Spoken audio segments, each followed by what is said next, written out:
তাতে আমার প্যারালালি বলো যে মোমবাতির ব্যবসা আর টেনে হকারি, তার মধ্যে তোমার কোনটা বেস্ট মনে হচ্ছে?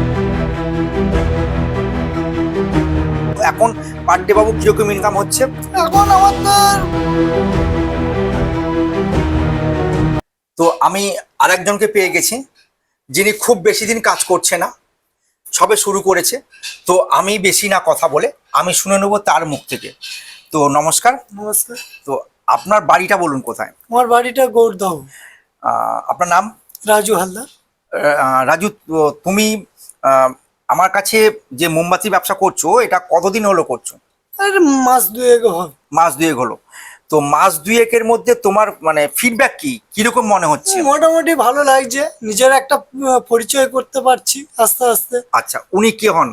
আস্তে বা মানে স্বামী স্ত্রী দুজন মিলে ব্যবসা করছো? হ্যাঁ। আচ্ছা। তো আগে কি করতে? আগে আমি ট্রেনে হকারি করতাম। ট্রেনে হকারি করতে? তো ট্রেনে হকারি এখনো কি করো? এখনো বলতে গেলে আমি বন্ধ রেখেছি। বন্ধ রেখেছো হ্যাঁ। কেন? এই মোমবাতি ব্যবসার জন্য? মোমবাতি ব্যবসার জন্য, যেহেতু আমার ওইদিকে যখন আমি টাইমটা দেবো, এইদিকে আর আমি টাইমটা দিতে পারছি না। আচ্ছা, তাতে আমার প্যারালালি বলো যে মোমবাতির ব্যবসা আর টেনে হকারি, তার মধ্যে তোমার কোনটা বেস্ট মনে হচ্ছে? আমার বেস্ট মনে হচ্ছে মোমবাতি ব্যবসা। মোমবাতি ব্যবসা। তো ঠিক আছে, তাহলে কাজ মানে করো, আর ঠিকঠাক করে কাজ করো, আমি আছি। ঠিক আছে। তো বন্ধু, শুনলেন এর মুখ থেকে, রাজুর মুখ থেকে, যে আগে কি করতো আর এখন কি করছে এবং তাতে ফিডব্যাক কি আসছে। তো আরেকটু জেনে নেই পার ডে কিরকম ইনকাম হচ্ছে। তো এখন পার ডে বাবু কিরকম ইনকাম হচ্ছে?